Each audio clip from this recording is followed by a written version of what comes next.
அரங்கத்தில் அனைவருக்கும் இறைவன் புறத்திலிருந்து சாந்தியும் சமாதானம் உண்டாகட்டும். மிஸ்கின் தமிழ் சினிமாவின் போக்கை மாற்றிய இயக்குனர் கிடையாது. தமிழ் சினிமாவில் தனக்குன்னு ஒரு பாதையை அமைச்சுக்கிட்டது தான் மிஸ்கின். தனக்குன்னு ஒரு ஸ்டைல், அது படம் எடுக்கிறதுலையா இருக்கட்டும், தன்னை பொது வெளியில் ப்ரொஜெக்ட் பண்ணிக்கிறதுலையா இருக்கட்டும், எந்த விமர்சனத்தையும் கடந்து நான் இப்படி தான் அப்படின்னு சொல்கிறதுல முதன்மையான இடம் மிஸ்கினுக்கு உண்டு.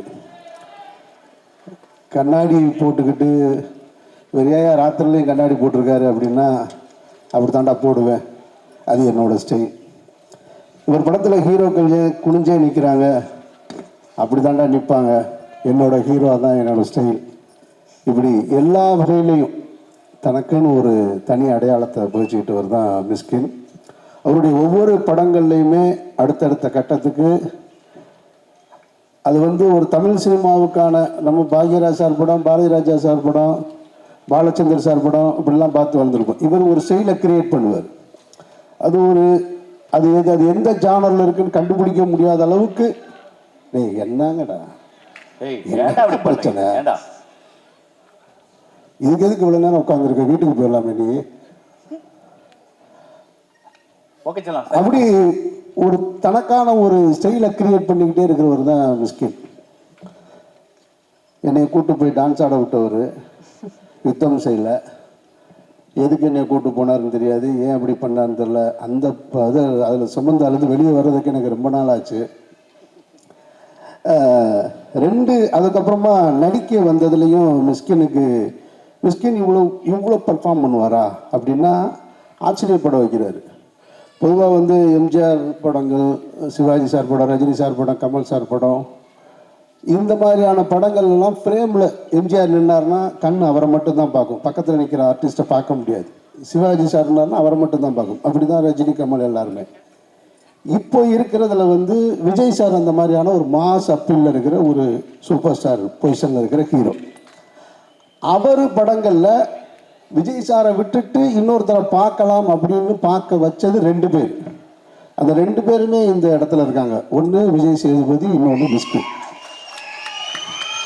அந்த மாஸ்டர் படத்தில் விஜய் சாரை விட்டுட்டு விஜய் சேதுபதியை பார்க்குற அளவுக்கு ஒவ்வொரு இடத்துலையுமே ரொம்ப பிரமாதமாக பண்ணியிருந்தார். அதே தான் லியோலையும் மிஸ்கின்.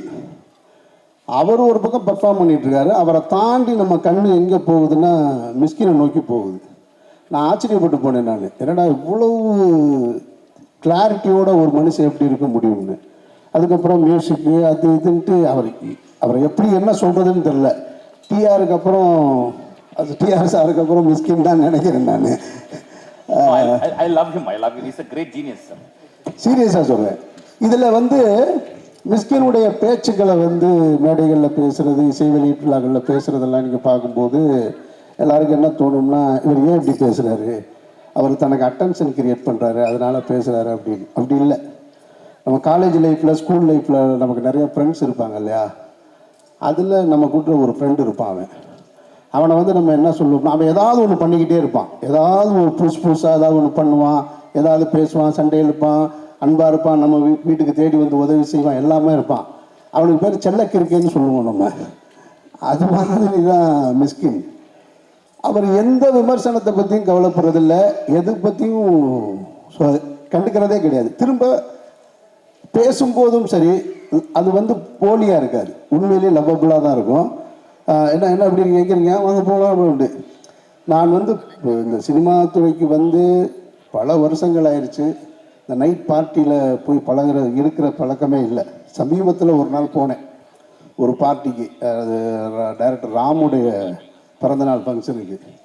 ஒரு நைட்டு ஃபுல்லாக உட்காந்து நான் மிஸ்கினை ரசிச்சுக்கிட்டே இருந்தேன். நான் ஒரு பொம்பளை பிள்ளைய கூட நான் ரசித்ததில்லை அவ்வளவு. யாருமே ரசிக்க மாட்டேன்றாங்க சார். வயசான ஆளுங்க டைரக்டர்ஸ் தான் சார் ரசிக்கிறாங்க. நான் ரசிக்கிறேன், கேளுங்க. அதெல்லாம் ரசிக்க தான் செய்கிறாங்க, வெளியே சொல்ல மாட்டேன்றாப்புல, மறைச்சு வச்சுக்கிறாரு. அதெல்லாம் பயங்கரமான நாள். அவருக்கு அந்த கதையெல்லாம் பேசணும்னா இன்னொரு இடம் இருக்கு, நான் சொல்கிறேன். நான் ரொம்ப நன்றி சார். ஒரு நைட்டு ஃபுல்லாக மொத்த டீமையுமே என்கேஜ் பண்ணி வச்சுருந்ததில் மிஸ்கினுக்கு நான் அப்படியே பார்த்தேன். ஒவ்வொரு பாட்டு பாடுறதுல இருக்கட்டும், எல்லாரோடையும் அந்த இன்ட்ராக்ட் பண்ணுறதுல இருக்கட்டும், இந்த மிஸ்கின் உங்களுக்குன்னு ஒரு தனி அதாவது ஒரு டைரக்டர் இந்த இந்த அஷ்டாவதினி இந்த வேலையெல்லாம் தாண்டி அஸ் அ ஹியூமனாக நான் உங்களை ரொம்ப ரசிக்கிறேன், லவ் பண்ணுறேன்.